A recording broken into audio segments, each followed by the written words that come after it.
Wait a minute. That's the book. I know, it's a book. The book. They left it. The other ship, the Horizon. This is the contamination, Captain. Astonishing. An entire culture based on this. You said they were imitative in the book. I don't want any more cracks about the book. Did they leave any other books?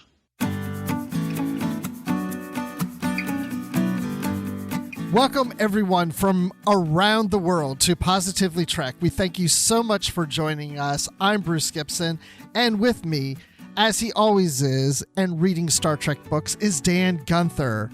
Dan, are we ready to do this thing today? I think we're ready to do this. Excited to be here. Always happy to talk about Star Trek in all of its forms and books, comics, television shows, and all kinds of stuff. So, yeah. Always happy to talk Trek. Now, I haven't listened back to the panel that I did at Mission Chicago, which we released as a book club, but you listened to it. Did my enthusiasm for Star Trek books come out during that panel at all? Oh, yes, very much so. I can tell. You stated quite emphatically how much you love the books, and that came across really well, yeah. Great. I just remember doing that. I haven't listened back to it because I don't want to. I'm embarrassed now. But oh, you shouldn't be. It was very good. I was so wanting to be there before and after listening to it. But it's true though, Dan. I really love the books. Mm-hmm. I know. So do I. I mean, I'm right there with you. That's why we do them on a podcast. Yeah. Now, do I love every Star Trek novel that comes out? Not necessarily, but I like most of them. The majority of them. There hasn't been a book that I absolutely hated, at least not yet. Oh, there haven't been ones that I've absolutely hated, but there have been ones that I didn't like very much, I guess. But I'd say I've never hated a single Star Trek novel. And I think that still holds true today. Good. Same here. But let's talk about this novel and see how that holds up for us. Because on today's show, we're talking about the TNG novel Dragon's Honor by Keege Johnson and Greg Cox. And this came out in January of 1996. And this is back in the days when they numbered the novels. So this was number 38 of the Next Generation novels. So January of 96, I was well into reading Star Trek novels, but I wasn't reading every new one that came out. I never read this one. So this was just kind of this random, let's do an old TNG novel, and we just picked this one, just out of the blue. So Dan, I think I remember you telling me at the time you had never read it before. That's right. Yeah, I was also reading Star Trek novels at the time this came out. I was pretty deep into my Trek-loving career, I guess. But yeah, I had never read this one. I think I remember reading novels kind of around it when it came out, but for whatever reason, I just had never picked this one up. So yeah, this was my first time reading it as well. Well, now you have a physical copy. Did you buy it back then, or is that like from a used bookstore afterwards? It is from a used bookstore from a few years ago. I see that from the price tag on the back, it's from a bookstore called Fair's Fair, which I believe is in Calgary. So that must have been when I lived in Calgary for a few years in the early 2010s, I believe. So yeah, it's been on my shelf for not too long, but I still have never gotten around to reading it till now. I'm always amazed when we pick an old book. You seem to always have a physical copy. Not always, but a lot of the times you do. Yeah, I do have a lot of Trek books, a lot of them still kind of in boxes from my latest move, which is like 6 or 7 years ago at this point. So I have no excuse for having them all in boxes still, but they're all still there. And I usually try to see if I have a copy of the book that we're going to cover. And this one I was pretty sure I had. So I dug around a little bit and found it. Yeah, for a lot of these old ones, if I've never read it, I usually have to do the ebook to do these shows. But every once in a while, we do hit one that I've either read or I do own, but I never went around to reading it. And so I don't know, I like the physical books, I think, maybe a little more than ebooks, but the ebooks are better when you're doing a podcast because I can highlight and make notes, which I don't want to do in a physical book. Yeah, there's definitely a bit of give and take for me on both sides. I do love being able to highlight and make notes and stuff in an ebook and then just be able to jump to those when you're going back through it. The one thing I do like about a physical book, even while podcasting, is the flippability. Like if, it's like something in chapter 12, oh, it's here, or I've got a little bookmark, or there's a little glossary at the back with the characters' names. I can just flip there without, necessarily having to move my place there in the ebook or something. Sometimes that maybe I'm just getting a little bit older and not as good with technology, but that bugs me sometimes that like, oh, I've got to change where I am in the book in order to, I can't just flip somewhere and flip back, it seems. But anyway. Yeah, I'm with you. I've noticed too that it's easier in a physical book. Even in my job, I deal with contracts, and most of the contracts I have are on my computer, and somebody will say, oh, it's clause 15 on page 7, and I'm scrolling, and I'm like, man, if it was printed, I can just flip to it real quick, Yeah. So that said, I always love like the Control F, like if you have something on your computer to just be able to find a certain phrase or word. And if there was some way to magically do that with a physical book, that I would be in heaven. I love that. Yes. Just like, oh, there's a part of the book where Riker said something like blah, blah, blah. And you can just like Control F, type that in and enter and finds it kind of thing. Yeah. And cannot do that with a physical book. Yeah, I use Control F all the time. Not just, I use them sometimes with ebooks, but definitely when I use contracts on a computer. Mm-hmm. I'm on calls, like Zoom calls with people, and they'll say like, oh yeah, where does it mention the term in here? And I do Control F term. I'm like, oh, it's on page 8. How did you find that so quick? Oh, yeah, I just remembered where it was. I've memorized this entire document. You haven't? That's right. And I memorized this entire book, Dragon's Honor. No, not necessarily. But Keij Johnson, that's K-I-J Johnson, this is the only book she's written. And I think we just found out that the K-I-J is her initials, right?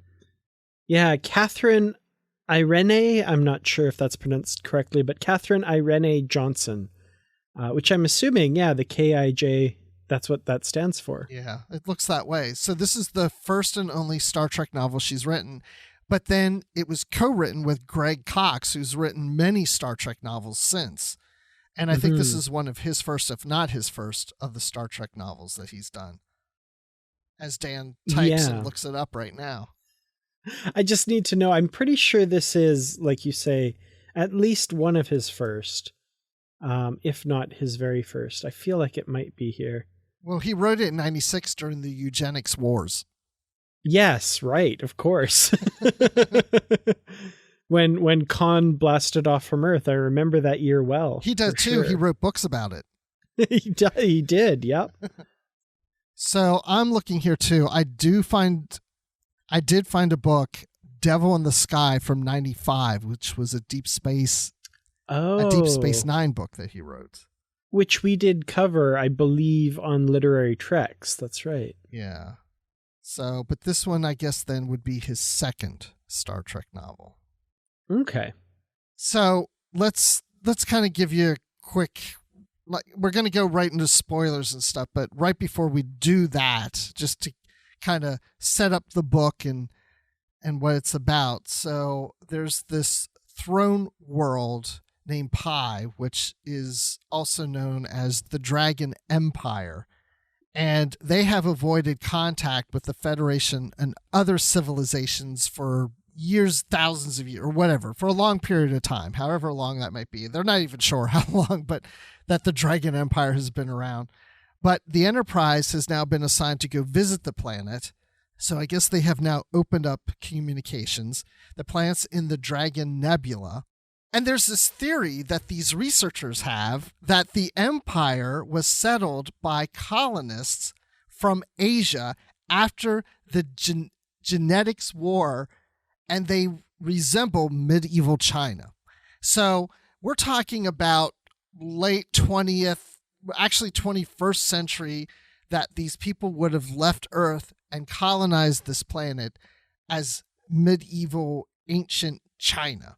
So these people have been divided by this civil war between the Emperor, which is known as the Dragon, and Lord Lu Tung. Anyway, that's kind of just like a brief setup of that. So I'm going to just go into this and just say that this premise is kind of interesting to me, that colonists would leave modern day Earth to establish a colony that's like ancient China. Kind of like based on ancient China. I'm assuming they left in like sleeper ships, like the kind that Khan was exiled on. That probably based on the timeline. Yeah. It's interesting. I think it's an interesting premise for sure. And we've seen something very similar actually in The Next Generation, in the episode Up the Long Ladder with the another great, not at all racist interpretation of stuff with the Irish colonists in the TNG episode Up the Long Ladder, where they, got rid of all their modern technologies and became peasant farmers and stuff. I guess the interesting thing is here they have this kind of ancient Chinese look to their empire, but it's implied that they still have really good technology as well. It's just kind of hidden behind the scenes of everything. Yeah, so it's interesting. I'm trying to really figure out why the authors decide to go in this direction. But before we really start getting into the book, what episodes of Star Trek should you watch before going into this book? And I think the answer would be any TNG episodes so you're at least familiar with who the characters are. Yeah, that's pretty much it. It doesn't really relate back to many previous adventures. I'd say the alien threat in this book isn't from any other televised adventure or anything that I've seen before.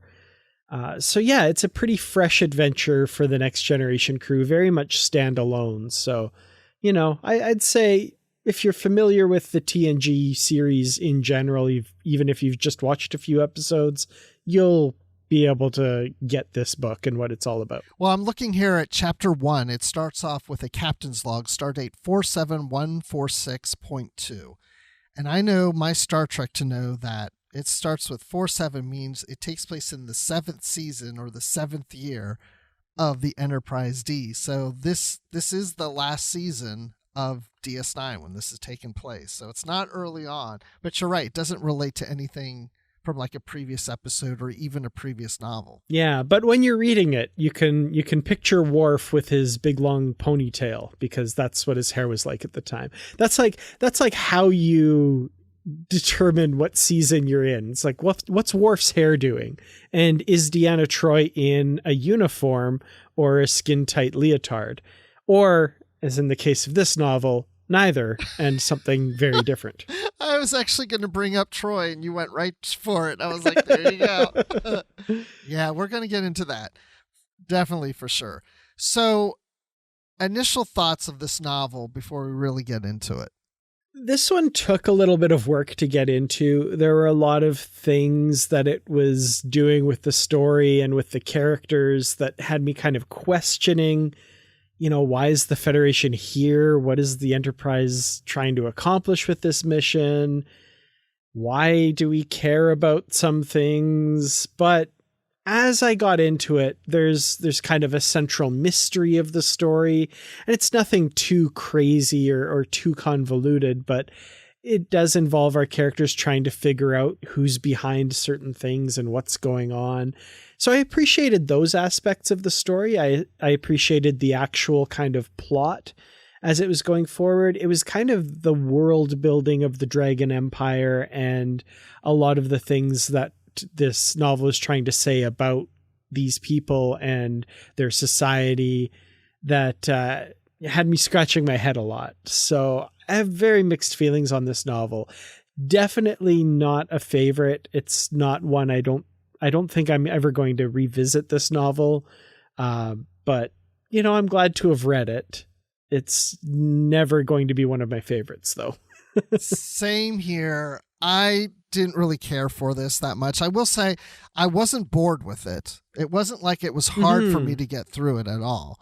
And it's not a real long, it's not, I don't know how many pages it is, but it's not It's not as long as some of the current day novels we usually get.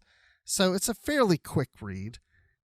It's under 300 pages. Yeah. Okay. So yeah, that's about right. So yeah, I don't really understand why this novel was written the way it was written. I just, I don't. And honestly, this is one of the few times I've read a Star Trek novel where as I'm reading it, I thought, when I get on the podcast, I think I'm just going to say, why?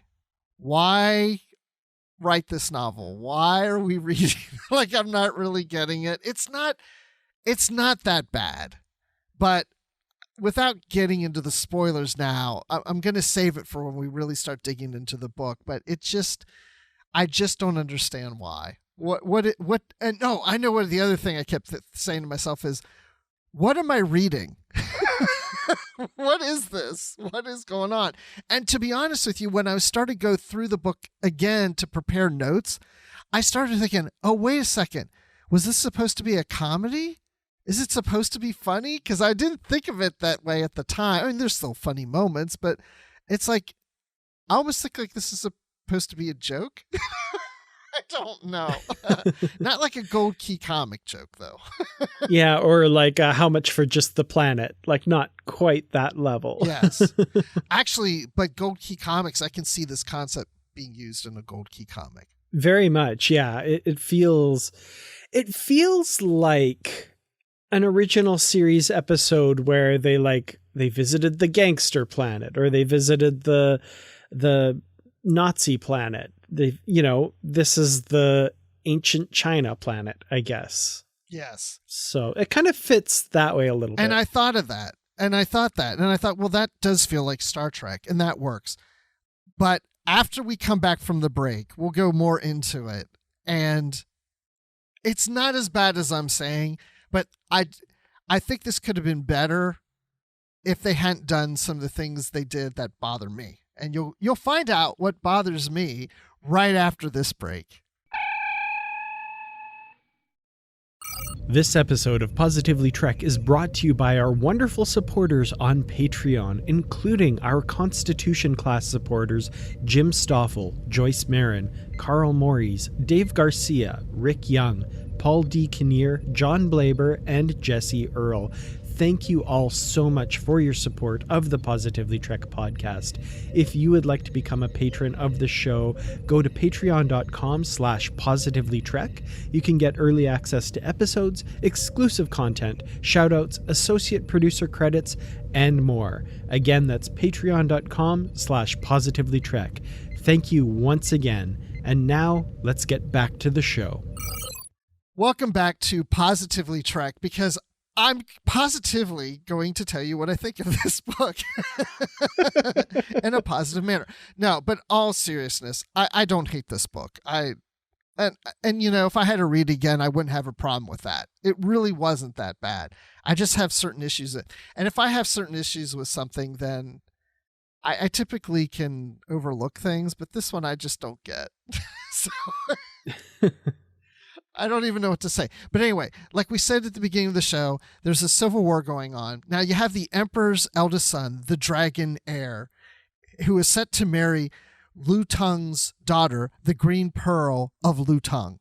And when they get married, they'll be able to bring peace to the Empire. And at this time that the Federation would also be able to get a treaty signed, and then the Federation can then admit the Empire into the Great Federation of Planets. Mm-hmm. At the same time, you have this Raider warship, the Cacao, and it tries to intercept the Enterprise. Yeah, and the Cacao, they're these like reptilian conquerors that have threatened to kind of take over less advanced species. And Starfleet's kind of believing they're going to invade Pi soon, and they want to be able to admit Pi into the Federation in order to be able to protect them. It's interesting because the Cacao, their technology doesn't match the Federation's, right? The Federation can take them, basically, but they're kind of restricted from what they can do, not just because Pi isn't part of the Federation, but also there's this whole thing of like the honor of Pi. They can't just go rescue them from these reptilians because they have to maintain the honor of this planet, and they can deal with their own problems and that sort of thing until they're part of the Federation. Then they'll be able to defend them. So that's kind of going on while this is happening as well. Yeah, and I kind of appreciated this part of the story, but they kind of show up and then they leave for a while. And then as the story goes on, they later come back.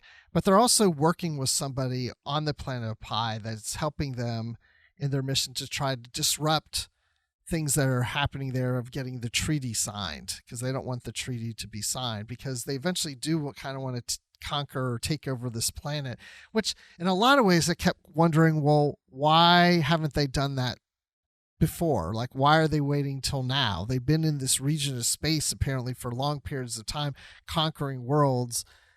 I'm assuming maybe because there's so many worlds and they just never got around to Pi, Or... Yeah, I think they're just starting to encroach in this area, which is why the Federation is starting to worry about it. So they've gone in to try and get them into the Federation so they can protect them. Yeah. So, but I mean, that part was okay for me.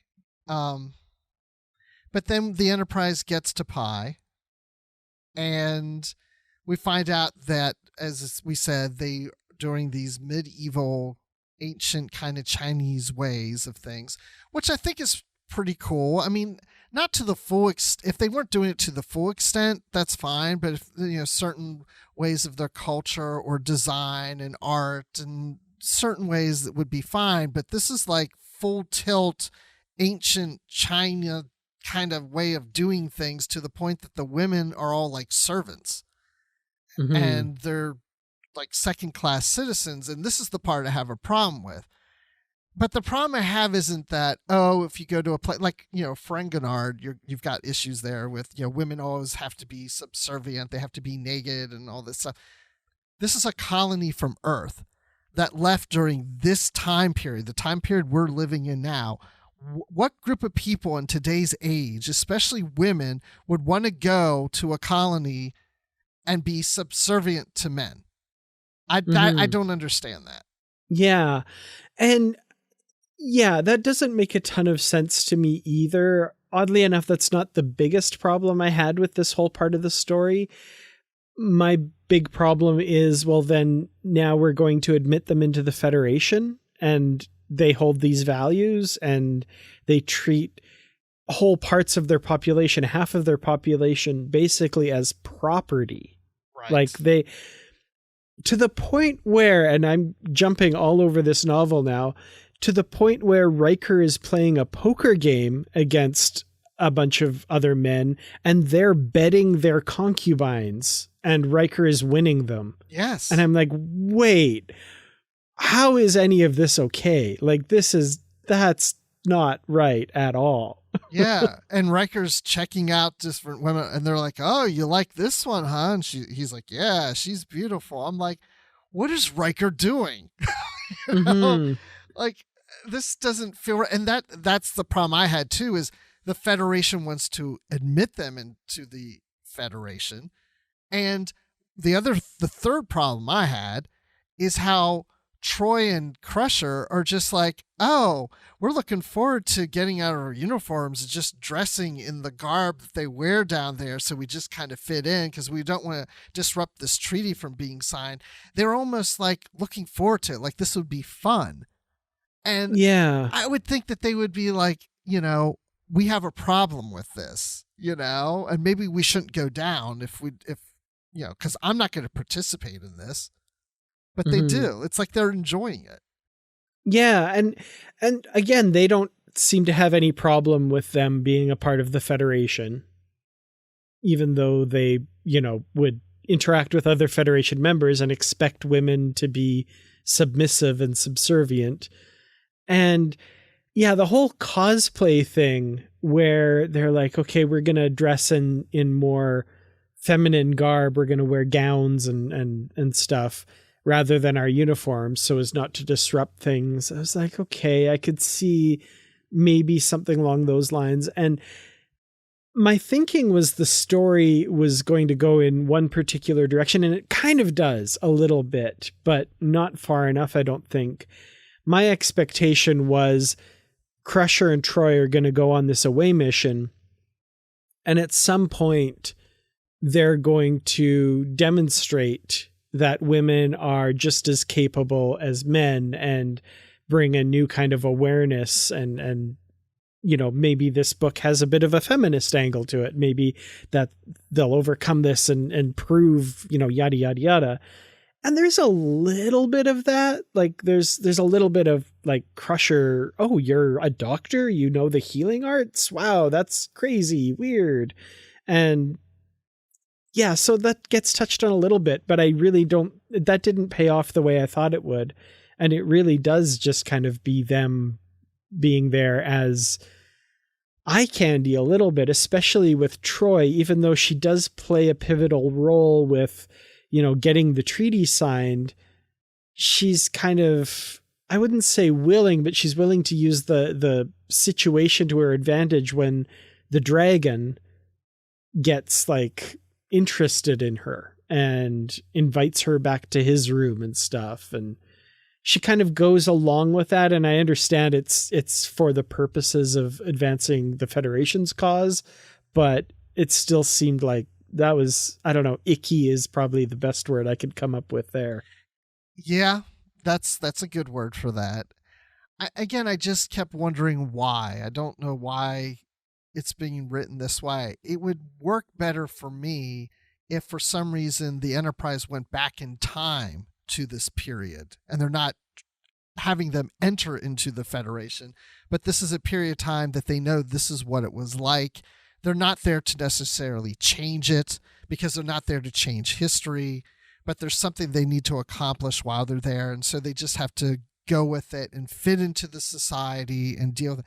But that's not what we're dealing with here. We're not dealing with also the prime directive of, you know, we got to avoid being involved, or I mean, the prime directive has something to do in this when it comes to trying to defend Pi from the Jakau race, you know, and they can't protect them until, you know, there is a treaty or whatever. But I just didn't really understand the whole purpose of this planet being this way, and that these women who left Earth in the 21st century wanting to go and have this lifestyle. And it's fine if they wanted to. I mean, first of all, I don't think it's really fine, but if that's what they wanted to and that's the life they wanted to live, I wish that would have been explored. Like I'd want to know the whole backstory of why they left Earth, why they decided to colonize in this manner, why to live a life like this, why the women were okay with being submissive and being servants, and why they decided to go, why the women wanted to go that route, you know, and maybe it's because they lived in a society on Earth in the 21st century that was still like that. They always practiced the old ways, and they left Earth because Earth was trying to change them into the modern way. Like, I just needed something, you know? I need to understand why these people would do this. Yeah, and for me reading it, I never even got the impression that it was a group of women that left Earth that wanted this lifestyle. I just kind of assumed they were subjugated by the men. Right. That, you know, I don't think they ever did want that. I never got that impression at all. Well, no, and that's just it. I'm not sure if they wanted it or if they didn't. But if they didn't want it, how did they end up there? I mean, what I'm trying to say is, if these people are living on Earth right now and they're getting ready to leave next year, who are these people? Why would these women go? Or were they expected to be independent women, and once they got there, that's when the men took over and made them servants, and that's something they weren't expecting. And again, that would be fine if, you know, but that's the story I want to know. I want to know why, you know? Yeah. Yeah, and this book really doesn't seem interested in telling us that story at all. So it's kind of, like you say, like it would almost work better if they went back in time and encountered this or something. But instead, the book just kind of expects us to believe that this kind of ancient culture has been transplanted wholesale from just, you know, basically our time now or a few years ago into the 24th century. And yeah, it doesn't make a lot of sense to me at all. Yeah, I mean, it would be like the Enterprise visiting a planet of cavemen and cave women and find out, oh, well, there are colonists from Earth that left Earth and wanted to come here and be cavemen. And that's it. Oh, okay. Like, I'd still want to know why. I don't know. That was the thing that bothered me most about the book, was just I didn't understand this situation that they were in. Yeah, it's funny you mention cavemen a little bit, because we kind of got that story in Enterprise with the Terra Nova colony. With basically there was an asteroid impact and it made the society revert underground and stuff. So yeah, if there was some sort of exploration of like a cataclysm or something, some external force that made them have to revert to the old ways or something somehow, that would kind of be a little bit more satisfying on some level. But like I said, this book is just not interested in telling us that story. It just expects us to kind of accept that situation somehow as having come about. Well, somehow. That's the thing about Star Trek, is when we visit civilizations, we're always there to learn about them, right? And so I didn't feel like we were really learning that aspect of them. It was, who they are, why they are this way or whatever. It's just, okay, these colonists are practicing this old way of life. But if anything, we're learning about how the society is running. It's almost like the authors are like, hey, I love medieval China. I like stories like that. What if we had the, crew of the Enterprise in that situation? But Riker playing poker, that started off a little weird to me. But honestly, that started to get to be a bit fun after a while. Not every aspect of it, but towards the end of the book, it was kind of funny to see how these men are trying to understand the concept of lying. Why would you lie? That's dishonorable. There's no honor in lying. And Riker's trying to explain the game. Yeah, that whole thing, there was some fun bits in that I really enjoyed. Riker's biggest mistake in all of that, I think, was I love how it actually turns out that he ends up winning the whole planet, basically, and that like figures into the conclusion quite nicely. But didn't you think that like early on, when there's one of these women who's like nuzzling up to him and trying to get close to him and stuff, and he's kind of saying like, oh no, back off, this isn't right, and then he realizes his phaser is missing? What kind of officer doesn't immediately report that and like get that recovered? Like, oh, my phaser's gone. Someone in here must have it. I better just kind of sit back and see what happens. And then it almost gets used to assassinate the leader of the planet, because of course it does. Like, what were you thinking? Anyway, sorry. That's not the biggest thing in this book, but it was one moment when I was like, Riker, come on, you're better than this. Well, that's just it. I think that does say something about the book. How I felt at times throughout is like, I don't understand why the crew is accepting things, or why they're just dismissing something. And it's just like, they're just going with the flow, like, oh, my phaser's missing. All right, well, maybe it'll show up at some point. Yeah, there is a bunch of that. And like there's some bits that I feel like are played a bit for laughs, but maybe shouldn't be.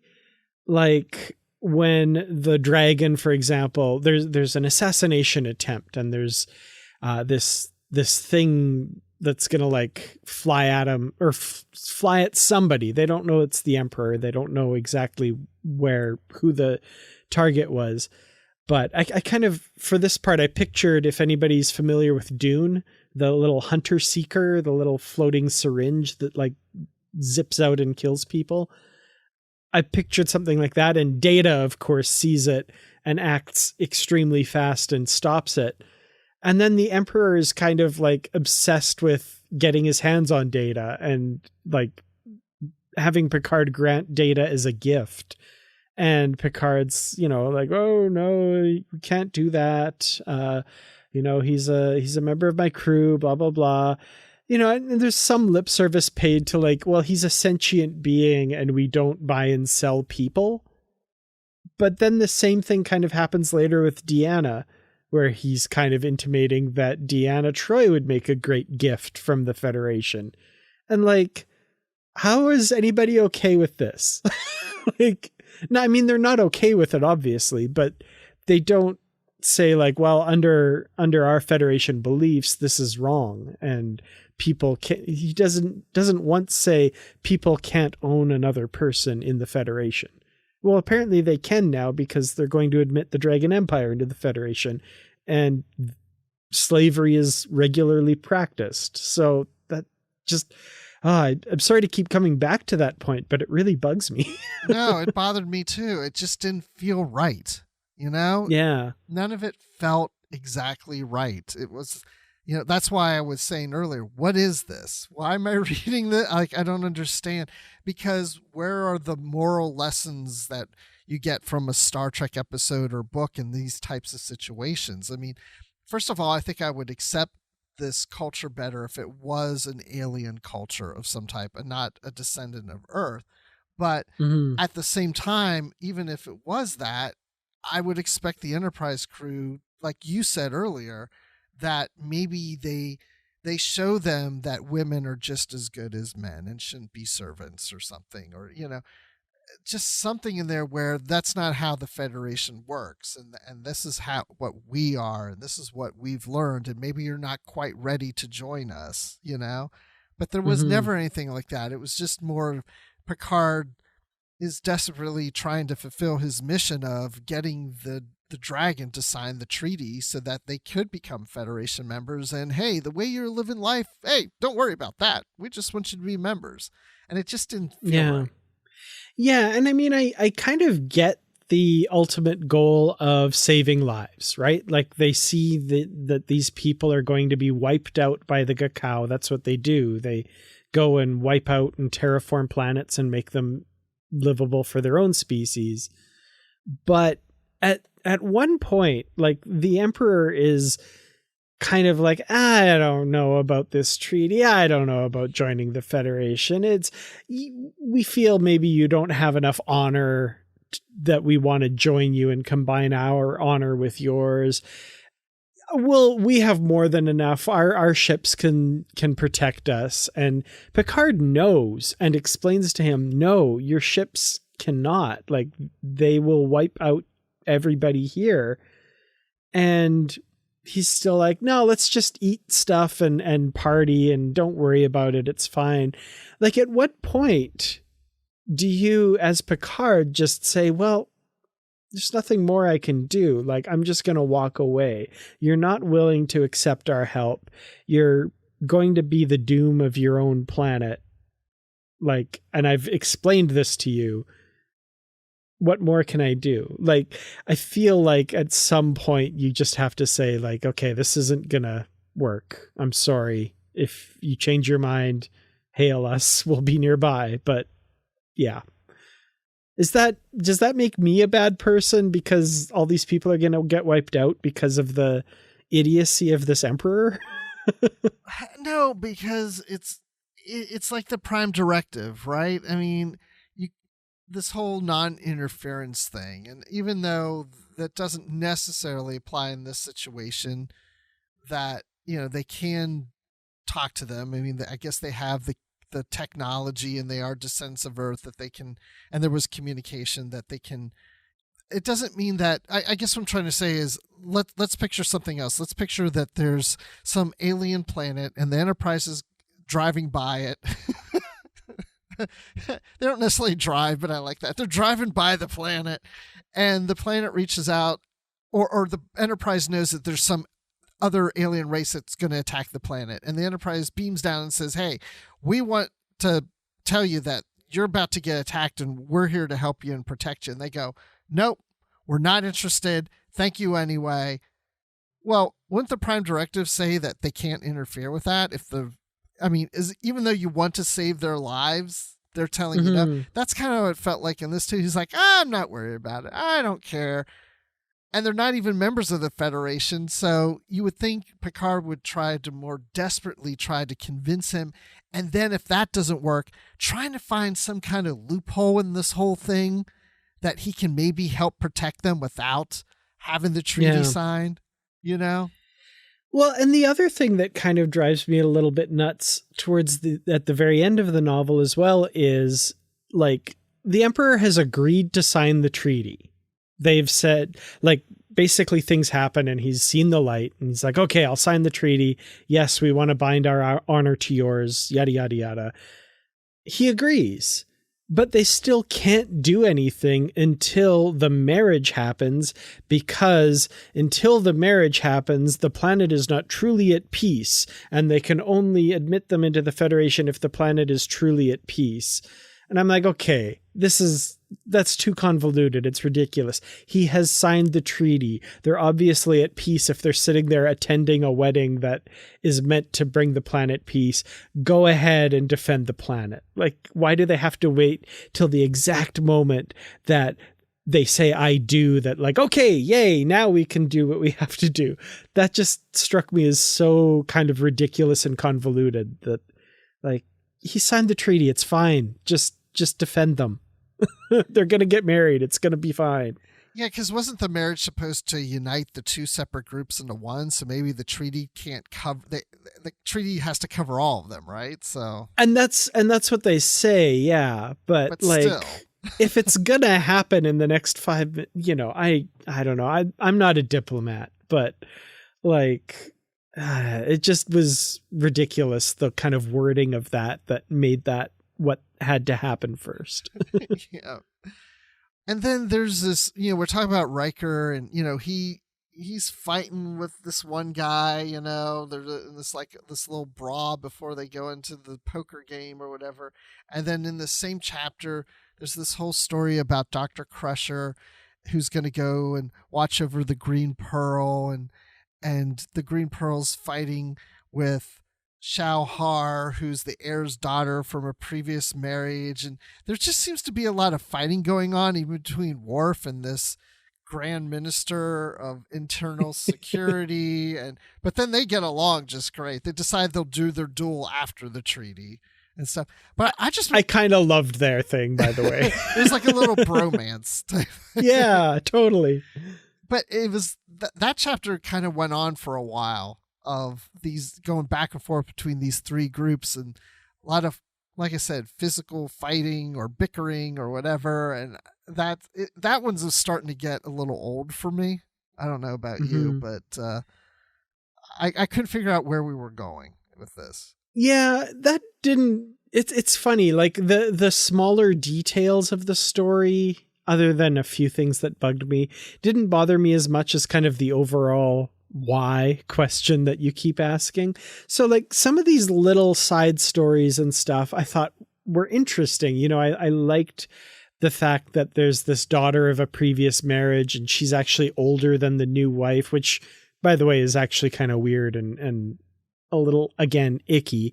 But, you know, it creates some interesting dynamics there, I guess. And so, yeah, some of these interpersonal things were interesting to me. What bugs me, though, again, with this is Dr. Crusher is seeing this relationship and how badly the Green Pearl does not want to marry this guy, and she's breaking down into tears. But she's like, well, but they have to get married for our mission to be complete, so I guess I have to do whatever I can to convince her to do it. And I'm like, really? Like, that doesn't bug your ethics at all? Like, you don't see a problem with that? Encouraging this? I don't know. It's, I guess, like, I have problems with how this culture is being portrayed to our crew and then them acting out of character and just going along with it, I guess. Or maybe it would have worked better if the internal monologue in Crusher is she doesn't want to have to do this and support it, and she doesn't like this, but for the mission, and there is a bit of that. Yeah, but not enough. Yeah. I don't think it comes strongly across that. Yeah, that she's got an issue with it. It's not like she goes later to Jean-Luc is like, I'm really struggling with having to do this, Jean-Luc, and he's like, I understand. This is not very comfortable for us, and they're not, but you know, we've got to complete this mission in order to save their lives, and for the, we just have to just go along with it. Like there was nothing like that. It was just like you said before, they're just kind of just okay, we'll go with it. But I did like, how the daughter wants Crusher to explain the birds and the bees to her, She's like, I thought really? that was kind of funny too. Yeah. That was, I mean, who better than a medical doctor, right? That's kind of perfect, I guess. Yeah, exactly. So, and then Picard also struggling with the food, doesn't always agree with him. I was noticing like a pattern, and it was the first couple times I'm like, that's kind of funny. And then when it happened like the third and fourth time, I'm rolling my eyes a little bit that like there's a section with Picard and the Dragon Emperor, and they'd be talking. Picard's trying to say like, oh, the treaty. And he's like, oh, forget about the treaty. Here, try this. And then he would say something like, oh, you have to try this really disgusting thing. And that's like where that scene would end on kind of a laugh. And then they did that like 3 or 4 times. And I'm like, okay, we get it. Now he's eating like some testicles of this animal that have been freeze dried for 100 years or something, whatever. It's like, okay, we get it. It's gross. Yeah. I'm glad you brought that part up. Because I didn't put that in the notes, and I thought about doing it, but that dish, that food item that was marinating for, they said that could have been like thousands of years. I was like, well, wait a second. If they came to this planet in the 21st century, per se, was this prepared on Earth and brought with them? Like, I was like, a little confused. See, I would have almost preferred if another way to have done it would have been like not a time travel story necessarily, but like in the original series, we had lots of cultures that were like transplanted by the providers or whoever, or not the providers, but the preservers. That's what I'm thinking of. Different cultures transplanted to different worlds, and like, why not just one more of those? Like, that's fine. That would have made more sense if 2,000, 3,000 years ago, whatever, this group was brought here and they've established their culture since then. That would have made more sense. Well, and now that I'm thinking about it, we did say earlier that these researchers didn't necessarily know that it was a theory that they came from Earth. Maybe they didn't. And it was just thought that, because the culture is so similar to medieval China that they just assumed that it's possible that they may be colonists, but maybe they weren't. Yeah, maybe it's another example of Hodgkin's law of parallel planet development or something, something from TOS like that. Yeah. But again, if that were the case, I'd want that explored in the story. Yeah. It's just kind of hand waved and not really dealt with. Yeah. So. Yeah. But I did like, we were talking about the pearl, and then, there was also the wedding gifts gone missing, the mystery, like you were saying. And I was like, yeah, how did all those wedding gifts get out of that big room or whatever? Because it was guarded. And I really was getting curious about that. And the green pearl is now missing.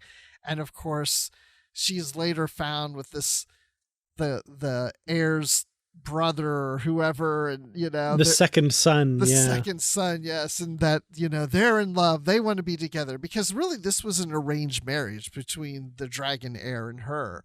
And they're not interested in each other. But then we come to find out that the dragon heir is the one who's trying to assassinate his own father and working with the Gakao to get this done. And he's like, you don't understand. If I don't kill my father, they'll kill me, because they're all, he was always against the treaty himself, the dragon heir.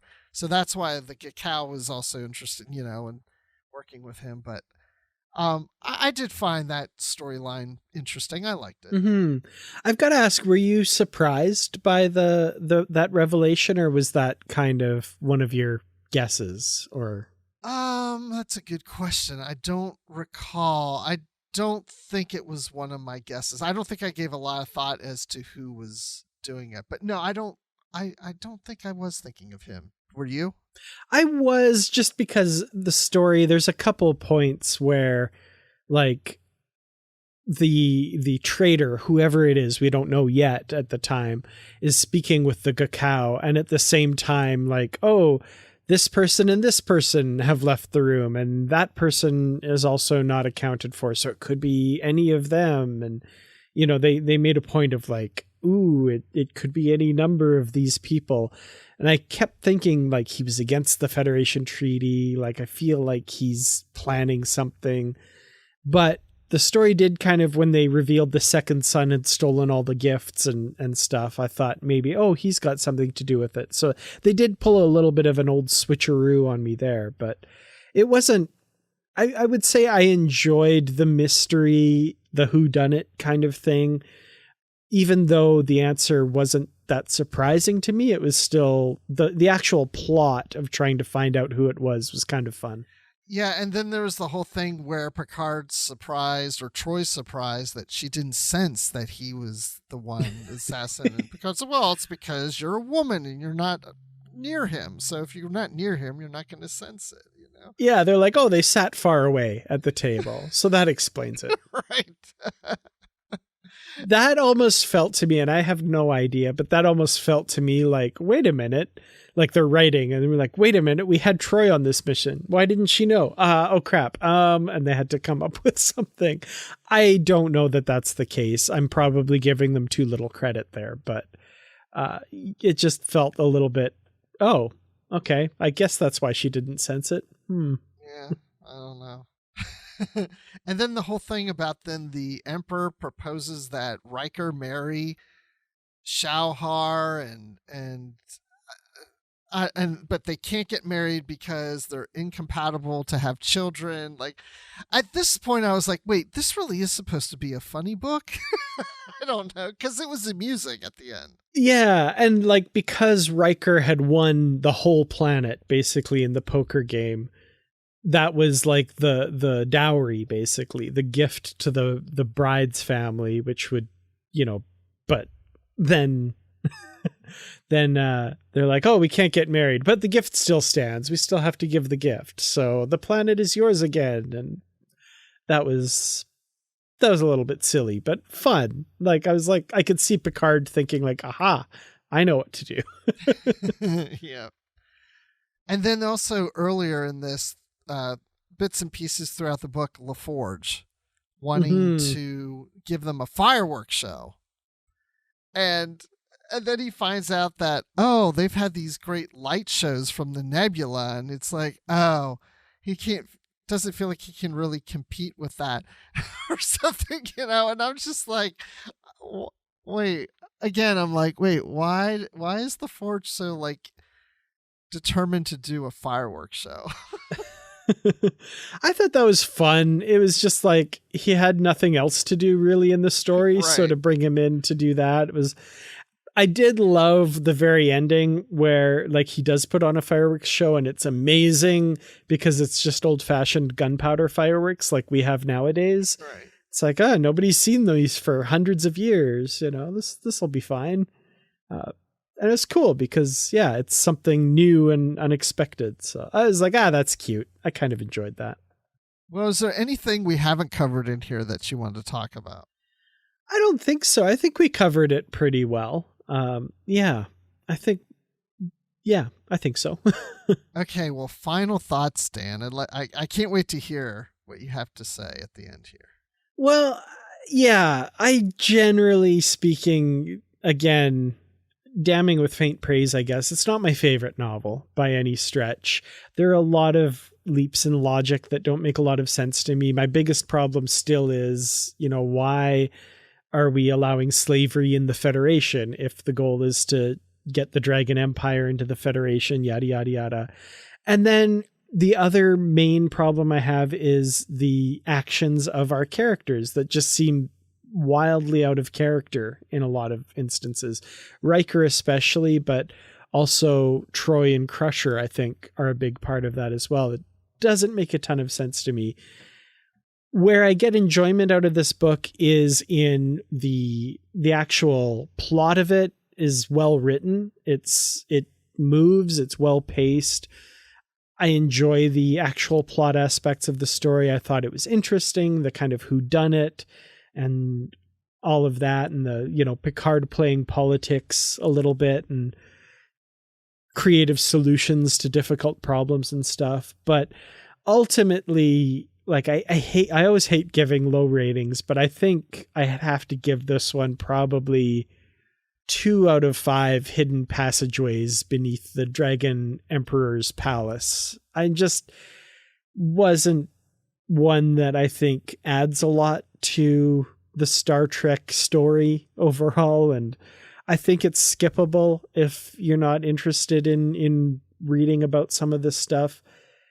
Again, the writing's good, the story moves at a good pace, and I love some of the like descriptive writing, but there's just too many things in it that really had me scratching my head. I agree with most of, or really everything you said, that the story's well written, the pace is good, so it was not something I had trouble reading at all. And I could read it again because the writing is well done. It's just everything seemed out of character for me. You know, it's one thing when I go into a tie-in novel, especially a Star Trek one, and let's say we're reading a book and we're like, you know what? I don't think the author got Worf quite right. You know, they portrayed Worf in this other manner, and he's not quite like that on the show. At times I can say, well, you know, I can accept that because this is the author's interpretation of Worf. And so if I just go along with that, then, you know, and if it works in the story, I'll go with it. But what doesn't work for me here is they mischaracterize what the mission of Star Trek is, what the mission of Starfleet is, and of the Enterprise and the Federation. And it just seems like it's almost like, hey, let's write an ancient medieval Chinese fantasy novel which our Starfleet crew can be a part of. That's what it feels like to me. And it doesn't, like to you said earlier, like, why are they accepting this? Why do they want to bring them in the Federation? You know, if they have women as servants and such, and it just doesn't seem right. So it mischaracterizes what Starfleet is about. And that's where I really have a problem with it. But I didn't totally dislike it. And parts of it were entertaining, but there's all these Asian stereotypes in there that just felt a little uncomfortable too. So, yeah, again, I don't get it. So anyway, but okay, let me go back to what you said. Could you skip it? Yes, I would probably tell most people just skip this one. But if somebody's a completist or really loves TNG and wants to read just about anything TNG, I would say, yeah, go ahead and read it. It's not that bad. Just be prepared that it's going to be a little weird, and for the reasons we said. So I will give this one also 2 out of 5 fireworks that, you know, LaForge thought went really well. Nice. I do also want to say the cacao as a species, I think, are interesting. Like they have different ways of communicating. There's like olfactory things in how they communicate, and they live in kind of dark, murky, mucky spaceships and stuff. Kind of like, I guess, interstellar alligators or crocodiles. I'm not sure. It's kind of neat. So I'll give them points too for the interesting alien race too, that at first I thought were just like, you know, like the Gorn, but they're actually very different and very alien. I appreciated that. Yeah, I agree. Yeah, that's a good point. I'm glad you called that out. We didn't give enough attention to them, but yeah. Yeah. And they're going to eat all the people of Pi. That's what they're going to do. They're going to, every time they talk to the trader and they sign off, it's like, oh, I'm going to eat that one first. That was kind of fun. You know, yeah, well, different. I like to eat pie too, so. Yeah, there you go. So a quick, totally off-topic story since we're talking about pie. So when my wife and I got married, you know, she likes to cook, she likes to bake things. She's always been one to do a lot of baking, and I started to notice then, you know, as years went on, maybe a good 10 years of our marriage, because we've been married now 23 years, she had never baked a pie, and I never really thought much of it. I just thought, oh, she just doesn't bake pies or whatever. So anyway, one time we were at my parents' house, and my mom said, you know, oh, I made a pie. And I'm like, oh, good. Yeah, I haven't had a pie in a long time. I love pies. And my wife goes, no, you don't. You don't like pies. I'm like, pies are like one of my favorite desserts. And she's like, really? She goes, for some reason, I thought you didn't like pies. I've been wanting to make pies for years, but I never did because I thought you hated them. Oh, that's funny. So now we have pie. Oh, that's excellent. Now, of course, well, I could make pies, but I'm not very good at it. I've made a pie or two in my life. The funny thing is, in our household, Nikki actually doesn't really like pie. So, we don't have a lot of pie at our place. It's funny that there was a misunderstanding there, but I definitely know that Nikki doesn't like pie very much. So, well, then she probably wouldn't like this book. Yeah. Well, Dan, when you're not eating pie, where can people find you? You can find me on Twitter. I'm at Kertrats. That's KERTRATS. YouTube.com/Kertrats Productions. And all over the internet, Kertrats47 on Instagram, and the Positively Trek discussion group on Facebook. Yes. And Bruce, when you're not inciting reptiles to come and eat pie, where can we find you? Well, when I'm not eating pie, you can find me on Twitter at Admiral_Rex. That's Admiral with the underline Rex. And you can also find me on Instagram, just Admiral Rex, where I post lots of pictures of pies. It's just so exciting. No, I don't. I never post pictures of pies. Now I'm craving pie. Me too. Darn it. Yes. And we don't have any in the house, for sure. We're run out to the store and get one that's already made. But you can also find me here on the show. But you can also find me on Goodreads, our Goodreads group, where we post books that we have coming up here on the book club. And you can also find me in Georgia, where I live. And I don't know. Oh, and then you can find me by emailing us, positivelytrek@gmail.com, or tweeting to us at positivelytrek, or Instagramming us. Is that a verb? At positivelytrek. And we want to give a shout out to our patrons on Patreon for your support of the show. We really appreciate it. And Dan, what's your favorite pie? Oh, I love a good apple pie, but my grandma used to make an amazing Saskatoon pie. And Saskatoons are like, if people don't know, they're like smaller, more tart blueberries. So good. Oh, so I might have to say a Saskatoon pie is my favorite at this particular moment in time. Oh, wow. So my favorite is apple. Very, very close second. If almost tied would be blueberry pie. My grandmother my grandparents had a blueberry patch, and my brother and I would pick blueberries, and she would bake all kinds of stuff with the blueberries. But I also love chocolate pie, where it's like a graham cracker crust with chocolate pudding, and put some Cool Whip on there. Yeah. Oh, that sounds amazing. I made a really good lemon meringue pie a little while ago, and a key lime pie I did as well.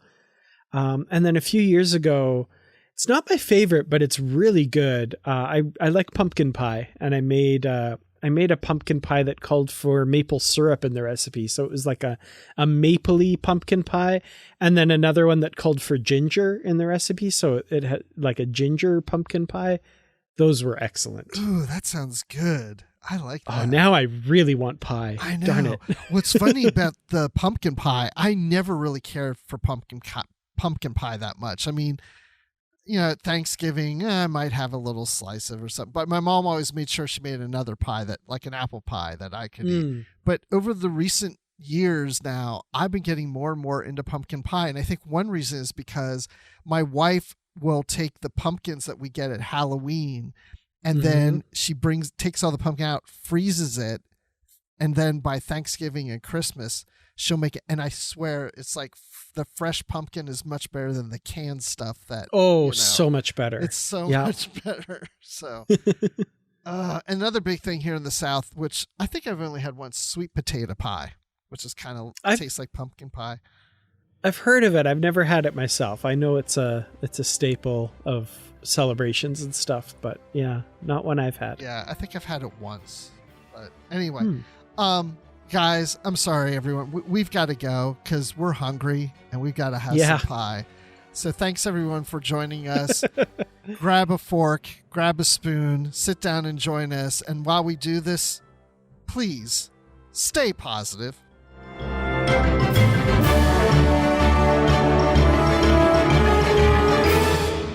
I'm positive I like pie.